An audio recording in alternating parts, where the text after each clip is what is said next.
broke my fucking heart, and I think I just snapped and I just saw red. I let my emotions dictate my actions, and that led to a tone that was confrontational and aggressive. Business is slow, so just run me over. Wait, now you have symptoms? The call time was 9 a.m. 9 a.m. Why is he doing this? And so when she's like, someone is forcing me to dress like a slut, that's you, Tana. You chose to do that. To Ethan Klein's lupus journey. You're lying. You're lying. You're right, girl. You are lying. No, Ethan. There's no self-awareness. I don't know if anyone explained to Tana, even though she's been on the show twice before, that it's all fake. As I'm recording this, yesterday I posted a teaser to this video, and I've received more backlash than I've gotten in a very long time. I'm curious to see what other people think. Yeah, me too. Have you ever watched a YouTuber's raw personal hurt turn into a full-blown controversy? When someone has what might have been a good point, and then they went so far past that, call-out video that they made seems worse than the original offense. First, we have Jake DooLittle and his issues with Ethan Klein back in December of 2023, where he called him out for faking lupus, which we will go into later. And then we have a more recent issue with Rosanna Pansino in a recent call-out video that she had against Tana Mongeau and her sexual harassment allegations. Yeah, it wasn't great. They were both hard watches, and I do want to say, I promise this channel is not a Jake DooLittle hate channel. There will not be any other videos about him. It just worked so perfectly with the timing of Rosanna Pansino's most recent video. It was just too good of a matchup, and it kind of works well with Ethan's current crash out that he's doing. Also, before we dive in, I want to say that these are my opinions and my opinions alone, so help me God. I don't want to come after either of these people. I hope that you're going to see in this video that I have kind of a nuanced opinion about all of the people in this video. At least I think it is. Let me know what you think in the comments. I'm using all these clips within fair use for commentary and criticism, and I also want to say don't go harass anybody in the video at all. Just let me know what you think in the comments below. Don't forget to subscribe for more candid videos like this one. I've taken this as a learning experience, and I will commit to never repeating this mistake. I have realized the mistake I made in that video, whatever the fuck. Ethan Klein claimed to have lupus, made money off of it, and then admitted that he made everything up and self-diagnosed himself. ChatGPT is giving a new, exciting diagnosis. And you know, my mom has an autoimmune disease. She has like ulcerative colitis, I don't know. What does your mom have? Don't you think if autoimmune disease runs in your family and your mom has ulcerative colitis, you would at least know how to pronounce Ethan's lupus glory seems to be getting farther and farther away. I sent in clips to a medical professional with 27 years of experience, making sure to highlight all of his tests and his symptoms. I spoke about a topic that's extremely sensitive to me, which, to be honest, was my first mistake. In December of 2023, Jake DooLittle made a very harsh video coming after Ethan Klein and him apparently faking lupus, and how he was also profiting off of sympathy. The beginning of the end for Jake. It was pretty clear that Ethan was joking, or very quickly would say, oh, I don't know if I actually have it or not, right after saying it. It seemed like he was taking clips and purposely misconstruing them a little bit. Harsher vibes. That's maybe not all just based on like an ethical concern. However, in that video, there were absolutely some harmful things that Ethan did that could be criticized. But because of how harsh and overblown Jake took it, it almost seemed impossible to even look at anything that Ethan had done wrong. He very much dissected Ethan's lupus journey, trying to find any crack. He was using it as clout. It was all content-brained. He was getting something out of, like, almost hoping he had lupus. It was really hard to watch because though Ethan said some stuff in there that we're going to talk about that can be called out, claiming that someone is using a diagnosis to gain something, or saying that someone is profiting off of trying to like decide if they have something or not. It's a really bad line because a lot of disabled people have heard that in their own lives. Like, you're not diagnosed yet? I don't know if we can believe you. And it just perpetuates a really bad ideology. I don't even know if he was trying to perpetuate, but it came across that way, absolutely. Absolutely. Though his comment section also didn't like the video, he kind of got a lot of negative comments in general, he stood by what he said for several months till H3 decided to respond. And then he did such a little bitch move and deleted it like right as they were responding. My opinion is that you either got to stand on it and be like, no, this is what I believe. It might be unpopular, but this is how I feel and I'm going to stand on it. Or realize right away, oh crap, this is a bad idea, and take it down, which I guess he did more with his recent controversy. So he's learning. Jake even escalated by sending Ethan's labs to a doctor and trying to figure out if he actually had lupus or not. And that was just so creepy. Like, that is crossing a boundary, I feel like. It's interesting because in both of these stories that we're going to talk about, it seems to be people nitpicking another person's journey in an entertainment podcast, and it kind of feels like misplaced anger. Like, Ethan needs to do a GoFundMe for whatever disease he's got going on, or start a scammy crypto meme coin for whatever his illness is. Then I'll care. Then I'll be upset. Ethan did not seem to make much extra money from it, at least from what Jake showed. It seemed like it was just the regular donations that you'd get at every stream, and he wasn't asking for it. I think that's like also what it comes down to, is he was not like, hey guys, I have a disease, I want you to give me money, please give me money. That would be a problem. That could be an issue. It should be okay that I scam money for my audience because of it. It's also not a surprise that Ethan has made some offensive jokes, especially when it comes to his past, and has said some genuinely ableist things. They also lost me completely with the QT Cinderella thing. Honestly, they just lost me completely with that one. That was so messed up. And the current doxing threats against the Snark subreddit is crazy, especially for someone who was such a proponent for like free speech when it was him. If you are able to look at women who are not selling themselves or benefiting off of being seen sexually,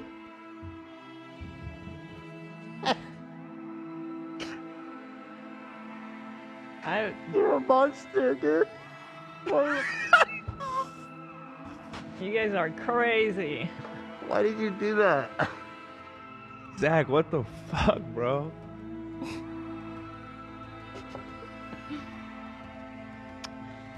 Somebody asked if it's possible. No. What? I don't know what you're saying, but don't say it. Yeah. Okay, so here's the thing. knew it. Here's the thing. I may have mentioned in Discord for Zach to play the Chestnut song. Ethan and Hila Klein are known as heroes of free speech, ones who basically saved the future of creator-driven content. But now they're using lawsuits and threats to silence critics, namely the H3 Snark subreddit, where H3 have deployed copyright strikes to remove damning clips, despite these, in my opinion, falling under fair use. They're also pursuing lawsuits against the moderators and have even threatened to dox them. I can't wait till I find out who the snarkers are, because I'm gonna sue them. Get in line, baby. Oh, they should be worried. I know they're very paranoid. They should be. You'd be surprised how paranoid these snarkers are. The mods, anyway. The head snarkers. Now, Ethan has denied that the latter was his intent, but either way, it's weird to gleefully celebrate that you as a celebrity are going to be exposing private citizens for having the audacity to disagree with you. Ethan is not the most ethical creator, and I think it's totally fair for Jake to call him out on some of the offensive things he said, even if I would maybe have a different opinion on some of those jokes. It's person to person. Some people are offended, some people aren't. You can have a conversation about it. But Jake took it to such an extreme where he seemed like he was speaking for the whole disabled community, which is just no one can do. If we look at the video that Jake made, there were a couple of points that you could genuinely make from that. But it would turn the 45-minute video into like 5 or 10 minutes. And in my opinion, is not a big enough issue to make a video about. But you could say that the issues that I talk about aren't big enough to make a video about. That's not a big deal. Ethan absolutely made rude lupus jokes. He had his audience say, oh, which one of these diseases would I rather have? I think that there are definitely things that you could say that he said that were insensitive to people that have those diseases. And you can absolutely be like, hey, don't say that. That's kind of mean. Now, that's not exactly what Jake said. And that's kind of the problem. Even though I wouldn't necessarily agree, because I personally enjoy humor as like a coping mechanism. a lot of people do, and I kind of see it in that light, I can understand how you'd be offended by it, and totally fair to make a video. But then when you make the other like 35 minutes of the video about how he's like gaining something from getting this diagnosis or pretending he has this diagnosis, has more ableist stereotypes in there than the jokes, really. It's totally fair if you think that Ethan Klein took the lupus bit too far or said things that were not okay. I would probably agree with you on some of them. But I don't know what bit Jake was on, but he took it so much further. Ethan Klein absolutely crosses the line. And so it's fine if these jokes are what crosses the line for you and you're like, oh no, I don't want to support him after this. What's not fine is perpetuating ableist stereotypes onto him to be like, nah, you don't really have it. You don't really have the disease. It's more harmful to other people than even that person specifically. No offense, Ethan. He'll be fine. He's gonna be fine. It's more that it's harmful to other people that are disabled for them to potentially also hear in their everyday life, which is not uncommon. Not to get lost in the sauce a little too much, but personally, I have disabilities, some that are diagnosed and others that aren't. It can be really complicated when talking to people about that because not only is it incredibly expensive to get diagnoses, but it just takes forever and you have to go through so many hoops. It's complicated, and I think that acting like struggling with any sort of disease isn't complicated is kind of more hurtful to the actual community. Just my opinion though. Let me know what you think. Ethan ranking diseases on how much he wants them. If I had to pick one, if I had to pick a disease out of a hat between MS and lupus, Dan, can you do a poll? What would you guys rather have, MS or lupus? Because I feel like maybe I might rather have lupus. You know what I mean? Let's do a poll. Which autoimmune disease is your favorite? We got the poll going, Dan. Let's see. Are you guys team lupus or team MS? Let's go team! Let's go teams! Team lupus taking the lead. Let's fucking go! That's right. Team lupus, 80%. Let's fucking go, dude. One of the interviews on the red carpet, he had a lupus bonding with one of the girls there. What's your problem? I have lupus. I think I have lupus. I blame everything on lupus. Lupus queen. Yeah, that's what's happening. Yeah. Look up all the ones that I'm abnormal for. It all is like, you have leukemia or lupus. I'll take lupus any day, bro. Hit me with that lupus. Hit me with that lupus. Can't laugh in someone's face when they tell you have lupus. I was never telling you guys as a joke. Lupus is a very serious problem, you guys. It's a very serious condition. Frankly, y'all shouldn't have been laughing at me. I might still have lupus. It was such a funny bit to me. I doubt that the original poster was the only one who felt this way. There's a difference between jokes and actual real-life diseases, and I feel like if you aren't experiencing that disease or symptoms yourself, then maybe you shouldn't share this quote bit with your millions of followers. For both Jake and Rosanna, which we'll talk about later, they both are claiming to stand up for some sort of population, whether it's standing up for lupus or standing up for the crew. It's very interesting that even though they're saying they're standing up for other people, a lot of their videos are about their own personal injustices, which are totally fair. There are things you can call them both out on, but they would have been like 5-10 minute video instead of these like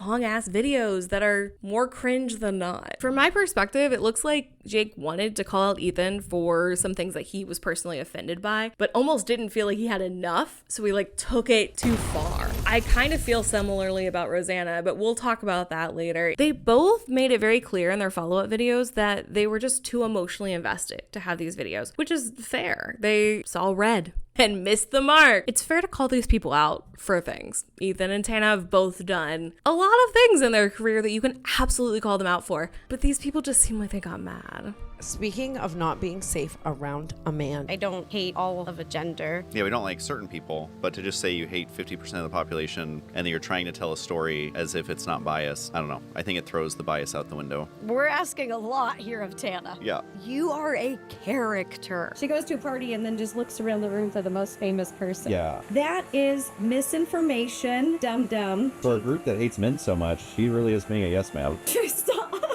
What I really don't understand is that I have never judged her for all the shit that she has done. Like she just kind of used your name to essentially have a piece of content. I think they were even saying in a recent podcast that drama is slow right now. Last week, Rosanna Pansino made a video very strongly calling out Tana Mongeau for lying about her sexual harassment story. There were absolutely things in there that were so fair for Rosanna to be like, hey, you shouldn't have said that. That was mean. But oh my gosh, that video was so much meaner. At least in my opinion, her video back was so much meaner. I totally understand that she was offended and hurt by what Tana had said. It's more that the response is not something a girl's girl could have done. Tana had been previously working on a fan-funded episode or version of Escape the Night. That might not be something you heard of in a very, very long time, but they were making another episode of it. And Tana explained in both her canceled podcast and on the Just Trish podcast that she had a rough experience while on set, that she experienced sexual harassment and also got injured. And she told these stories, which are her stories to tell. And she made a genuine effort, in my opinion, to try to distance, maybe not as much of the crew, but for sure Joey, from any backlash. So it's ironic how much him and Rosanna still got upset. Joey Graceffa, the guy who runs Escape the Night, he's a friend apparently. I literally know nothing about this man. Seemed really offended that Tana was even bringing it up. Now, I don't know if that was a, hey, don't say spoilers about the show, or hey, don't make us look bad. But it was definitely kind of a hard response to someone talking about a pretty serious situation, and kind of made it more about him when in this case, she was absolutely the victim, not you. However, he eventually apologized through the Just Trish podcast, and everyone was kind of moving forward. And then Rosanna Pansino made a video, which I honestly didn't see coming. Rosanna Pansino's kind of known as not being in drama that much until her more recent issues with Mr. Beast. And I am very much no supporter of Mr. Beast. It was because Tana, in her story on the canceled podcast, had mentioned Rosanna as a character that was there who had smoked her dad, and kind of made that into a bit of her story. From the way that I see Tana telling stories, and I'm not a huge fan, so I haven't seen like a ton of her stuff, so I could definitely be wrong, but it seems like she tells an overarching story and then adds kind of decorative pieces to it. And I think that that is common in how like storytelling works from a more entertainment perspective. The core of the story is still accurate, but then she adds kind of these decorations or bits onto it. And one of the bits that she added was her talking about Rosanna, not by name, but saying that this YouTuber came up and said that she was smoking her dad, and the podcast made fun of her a little bit and said, oh, is she a cannibal? Which I thought, oh, it's not that big of a deal, but she absolutely has the right to be upset about that. That is totally fair. She said that it's sacred to her and that it was really important. I do feel like she named her podcast that, tried to get that kind of, not clickbait, but more exaggerated title, but that's just how YouTube titles work. It's all complicated, but it's fair for her to be upset about that. For her to be like, hey, don't make fun of me smoking my dad. That was important to me. Totally fair. That would have been like 5 minutes. We would have been done. I could understand that offending her, especially the cannibal comments. I do find it interesting in the follow-up video that she makes to like explain herself. Rosanna compares a clip of what Tana and the group did to these like really gross and kind of messed up guys who they were also talking about Rosanna's dad. Why didn't she just get mad at them? Like, I don't understand that, because they said a lot worse things about Rosanna's dad and that whole situation, things that I genuinely think were like messed up and shouldn't have been said, and kind of took like one of the messed up phrases that one person said, and it was like, oh, well, one person said that on Tana's podcast, so they kind of basically said the same thing. Why aren't you just mad at the person that said the worst thing then? It just seemed really weird to me. I do want to say that Rosanna also didn't smoke her dad in some weird cannibalistic way. She planted his ashes and grew marijuana plants from there and smoked that. And honestly, that sounds dope as hell. My kids might have to smoke me someday. I love that. I think it's a great last wish. Also, I think that you could be upset about the way that Tana talks about the crew, says they're from the Ricketts and makes fun of for their looks. I think that that is absolutely fair. Unfortunately, that was not the majority of the video. In the follow-up video, Rosanna Pansino very much off the bat claimed that she was not trying to say that Tana wasn't sexually harassed. And I find that hard to believe. I loved that as the first thing that she said in her follow-up, because because it is important to say. And a lot of her follow-up video was honestly pretty good. It was that like 10-minute video that I was talking about where she was like, hey, maybe we shouldn't make fun of me and my dad, and maybe you should make fun of the crew, but she was sexually harassed and I don't know anything about that. But that was not the original video. I think it's important to start with this. I believe Tana when she said that a guy said something inappropriate to her on set, like he sexually harassed her on the set of Escape the Night. What he said to Tana was wrong, and him waiting until she was alone to say it is very telling that he knew that what he was doing was wrong. Down in the rickets of this basement, you walk in and the production company is all men from like the rickets of Los Angeles. Yeah. Okay.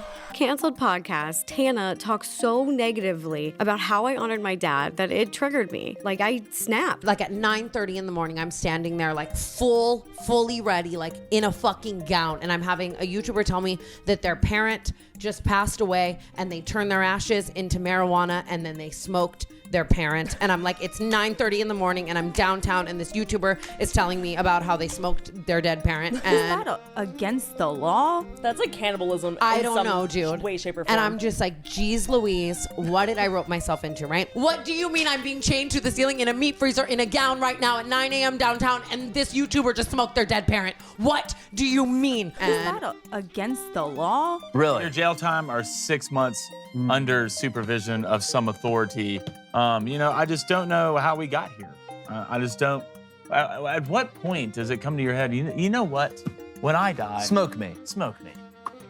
Daughter, smoke me. That guy was a cult leader. 100%. Some people are better off dead. No, because I think she did do it. And like Rosanna Pansino's a slay. I wasn't coming at her. Like that was just funny. The mental state of thinking, like, what if that was Rosanna Pansino? She's saying she doesn't think I would have enough courage to speak up to a horror actor, but I have enough courage to stand up to the biggest, largest content creator in the entire world who is a billionaire. That was the point I was trying to make in my first video, and I definitely missed the mark. I'm just going to reiterate it again. When Tana told me what happened to her on set, I believed her. Now, Rosanna also talked about some of the negative things that Tana said about the crew. It's a little bit complicated because Tana says that the crew was from the rickets of LA, which is not really a word that makes sense there. Rickets is a bone disease, and I don't know if that's like classist word. I don't know. Like maybe it's like so fucking classist that I haven't even heard it before. It was taken definitely from Rosanna's perspective as something that was classist, that was looking down on people. I can see how people could say that, or I could see how maybe the way that she sometimes would lump the whole crew in together in her story could make them all look bad. I kind of understand that argument, but the problem is, from my perspective and the way that she tells stories, she would lump the whole crew in together and then she'd be like, oh no, but it was just a couple people. Kind of do this like start and stop thing where she'll tell a piece of it in a maybe slightly exaggerated format, in a more dramatic way, and then she'll go back and kind of correct herself a little bit, like she'll edit. From my perspective, it seemed like she was pretty consistently editing herself to say, oh no, but Joey and the team are great. Oh no, but there were some people that were good on the set. So it's fine if you don't like that. If that's all it comes down to is you're like, hey, the way that you said that was kind of rude to the whole crew, and hey, I don't like the way that you made fun of Rosanna smoking her dad. Totally fair. You can make that video and feel that feeling and see red for a good 15 minutes. But then what would you have done for the rest of the video? What could we be talking about for the rest of the whole entire video? And I asked her the question, was he in character, like method acting, or was he himself? She claims that he was being himself. And I chose to believe her then, and it just makes it really hard to believe someone, because when you tell a story where you're over-exaggerating so many things and lying about so many things, it makes it harder to believe you when it comes to serious things. Do you know how to frustrate an honest person? Lie to them. Do you know how to frustrate a narcissist? Tell them the truth. I like how she says her phone immediately goes to SOS. It's like you're down one flight of stairs. Even just audio guys putting stuff on you, like they're gonna ask you, they're gonna make sure you're comfortable, whatever. These men from this this production company just weren't giving that. Like, and it was just like very creepy. Like, he was working way harder than her. That's just not true. Like, I saw him mic her at one time and it was fine. We were playing tag. A children's game. A children's game. You didn't have to stay there. You could have left because as soon as the cameras are done, you can do whatever. There's no actual meat on site. The props were made out of plastic. Yeah, I don't think this freezer has been used in like 50 years. I don't think it works. It's a non-act freezer. And there's not even a door, you guys. It doesn't even close. Everything she said in that list to try and make her story sound bigger and scarier is either an exaggeration or a lie. In this video, she says they were 25, 30 feet away. In her recent video, I think it's episode 110, she says they're 100 feet away. This is my dream, having you chained up. So I would scream and out then loud. he goes, perfect. And I'm so, and then I just look at him and I mean, again, arms, I'm chained up. I'm in a Again, she's not chained up. kitten heel. I'm fucking livid. I turned to him and I go, what the fuck did you just say? And he looks at me and he goes, nothing. Like, it was better you didn't hear it anyway. And I'm like, bitch, I heard you. Wait, what? I heard you. I'm in this meat freezer. And this man, whatever. No meat, and no then, freezer. And then he's just like laughing. And obviously, if he's saying weird stuff, that's not okay. Yeah, of course that's not okay. It is just really hard to believe everything she says when 90% of everything else she said is either an exaggeration or a lie. How I feel about her claim today is a lot different than I felt in the moment on set when she told me. When she told me, I was completely supportive. I completely believed her. After seeing all this, I'm choosing to believe her because I am a girl's girl and I support other women. I do not believe that he broke her pinky. I think he sprained it. And to me, level 10 pain is like you can't get out of bed because you're in so much pain. So I don't know. I think the pain level might be an exaggeration as well. Clock. God, I'm exhausted. It is a full-time job clocking her, and I can't do it all the time because this is the only instance where I was on set with her, so I have the ability to clock her. It started out as weird, then it was assault. Now she's like it's sexual assault, and Brooke is like sexual harassment. She's like, reel it in. She's guiding it just a little bit back. So up to this point, Tana has basically exaggerated or lied about most everything. And this is, I think this is the worst of the situation where she says that he said something inappropriate to her. Yeah, inappropriate to her. We weren't there for that. No. I believe she probably was in that room with just that guy, so the only other person who would know is that guy. And Tana does answer honestly this time. There is no clocking. I can sit back. A broken clock is right twice a day. Let's hear it, Tana. Mike, can I have a drink? We need to celebrate. I know, let's listen to some truth. Let's just have Let's hear a some sip truth. here. Oh, thank goodness. You're getting paid to come do a job and be then a professional. You're getting paid to be a professional.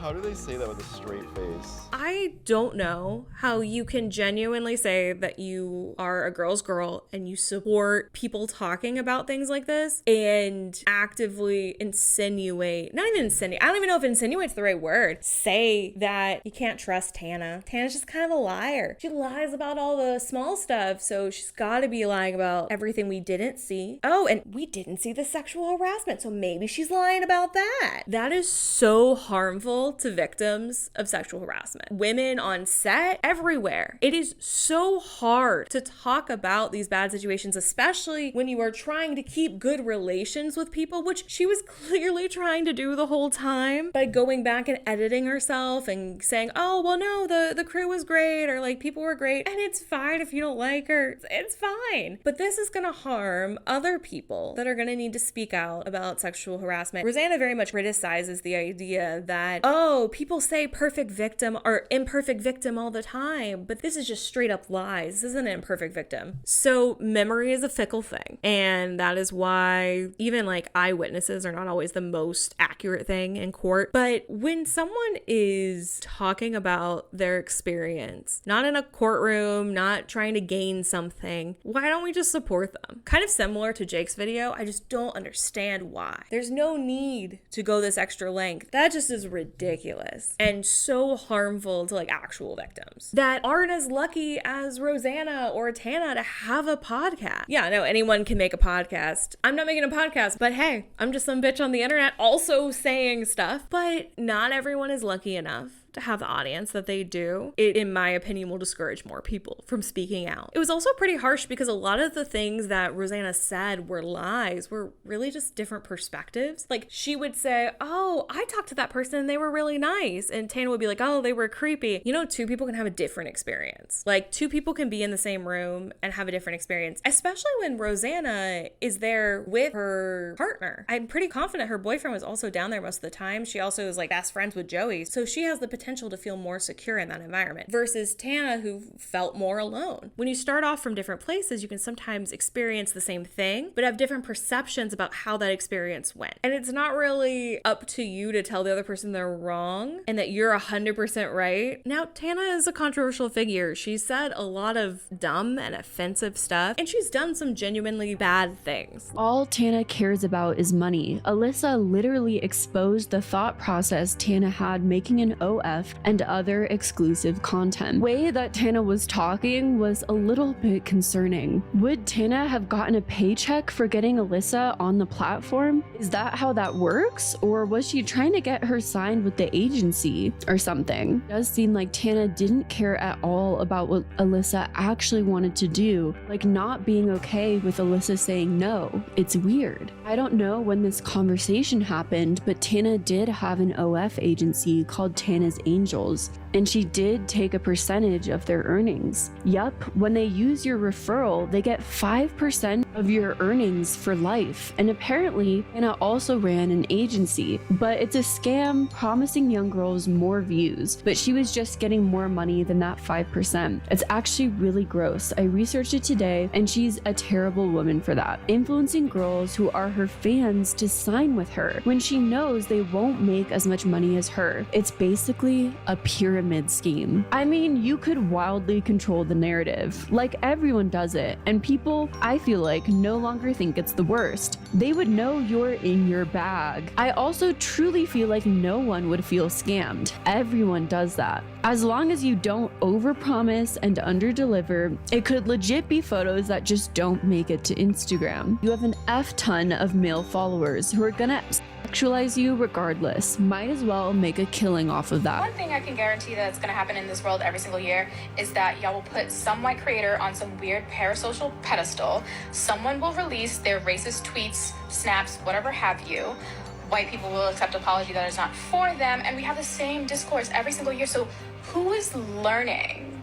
Who is changing if the same thing happens like clockwork? There's plenty to call Tana out for. You can even be upset about her jokes. That is completely fair and fine. But this call out seemed like she just saw red and blazed everyone else down with her, including other people that might have been sexually harassed on a site and not feel comfortable in the future to bring it up. I also found it really interesting that in the follow-up, her long-term boyfriend Mike was nowhere to be found. He was a very prominent figure in the first one and said some very misogynist things as well. And in my opinion, absolutely should have been there in the follow-up to clear up things with her. I would like to hear a statement from him as well. Also, in the first video, Rosanna kept talking about Joey's feelings, how important it was to him, how he'd made a whole genre. Honestly, I don't know much about Joey Graceffa besides the fact that he's like friends with some weird people, but it seemed like she was more hurt for Joey's feelings than for Tana's feelings. And I just have to say, if a person gets sexually harassed on the set of somebody else, it is the person that got sexually harassed feelings that matter, not the owner of the set. That is such bullshit. Honestly, it was one of the things that made me so mad and makes it harder for me to understand her follow-up video. There is no way that you're a girl's girl and you don't clock that.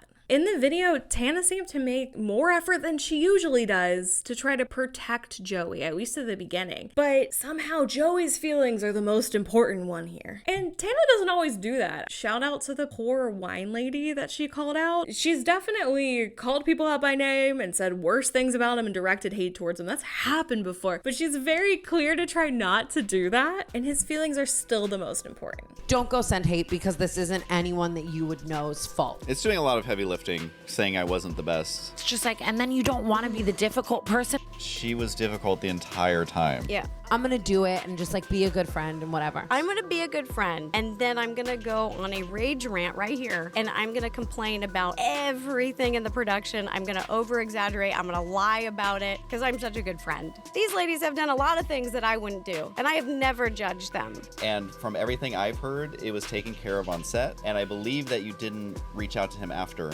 And to me, that's not what a friend does, and it's just mean girl shit. Joey's did the best he can with what little information she gave him. I literally only blame like that awful man.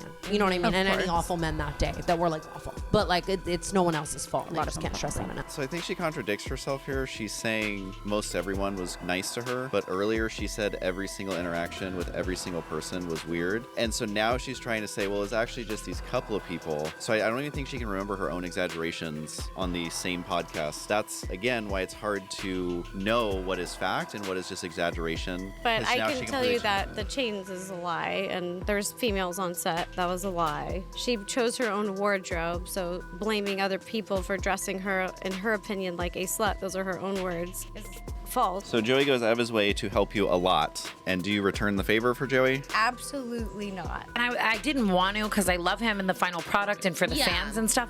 But then, of course, I podcast about it and all the comments are like, of course, Tana leaks Escape Tonight. I'm like, hello? What about my trauma? So I think that's why Joey's feelings are hurt, is because she did leak Escape Tonight. And I feel like he took care of it on set, and now she's saying that it's trauma, and I feel like she at least owes it to Joey to talk to him. If she does feel traumatized by what happened, as a friend, I would hope that they would at least reach out to Joey. I agree with Joey. Ask her how her pinky is, internet. I think we should all ask for those x-rays, and not just the x-ray, but the actual doctor at the hospital, so you can verify that that is a real document and not a doctored document. I don't think she's able to hear his feelings and his side of the story and how the whole thing made him feel. I think it's only about her and her feelings, and I think it's very one-sided. And that's what actual friends do. They don't just go online and immediately bash you and then surprise Pikachu face. It's all about her and her feelings and not about anybody else's. When Tana brought it up on her podcast, I was like, honestly, whatever. She can complain. It's bringing attention to the project. And like Sorry that writing that it off happened. as complaining, oh, it's just Tana me, over things that are fucking serious, enrages me. The problem is that Rosanna saw red and just went off because she had reasonable arguments for herself and the crew, but went off on calling Tana a liar, nitpicking her story. Not only did she say like, oh, she's a liar, we don't know if we can believe her, but they also started asking for the medical documents for her finger getting hurt. We don't believe that your finger was broken, so we need to see the doctors. No, so we need to make sure they're not doctored. We wouldn't believe a liar like you. It was rough. And that is why a lot of people don't speak up. They're afraid that they're going to get scrutinized. This part was just not okay. And it's very hard for me to understand how she can say, oh, I might have just gotten a little messed up. I didn't mean to cloud the water. I think you pretty much said it. But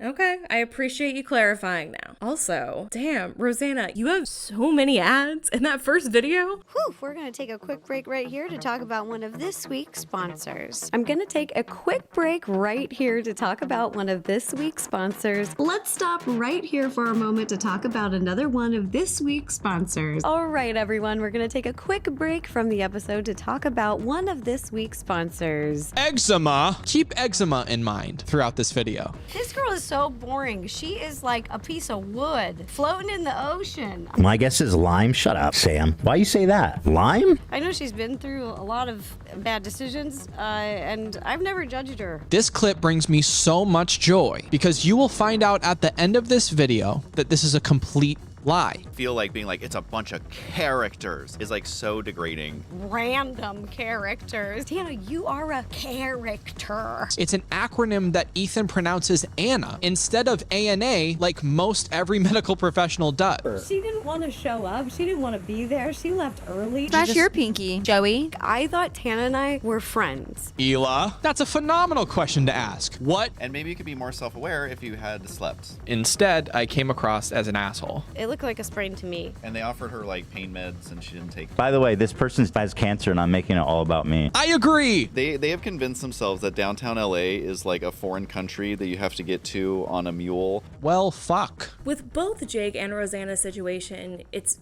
pretty clear to see how someone's personal hurt and anger about a topic can just derail them and have them go full force, almost in the opposite direction of who they would want to support. Girls girl, not acting like one, and a person who is a disability advocate perpetuating ableist things. It's very interesting to see how our own personal hurt and anger can go too far. There's a fine line between having a strong personal connection to the cause and letting that anger take you over the edge to where you lose sight of what even that cause is. Now, obviously, everyone is biased. I'm biased, you're biased. We're doing our best to try to look at things as clearly as possible, but everyone has a bias. And my question is, do YouTubers have a bigger responsibility, especially in these call-out videos, to try to take their own emotions and put them a little bit to the side? And if they can't do that, maybe not making such a big general call-out video and just like a nice little small rant for like 10 minutes. I don't know what the right answer for that is, because it depends on how you look at the channel and how you think it should operate. How did you feel about these situations when you first found out? I am a little more on time now, so a little bit more current events. And remember, when you're seeing red, stay cool. Blue's the best color anyway.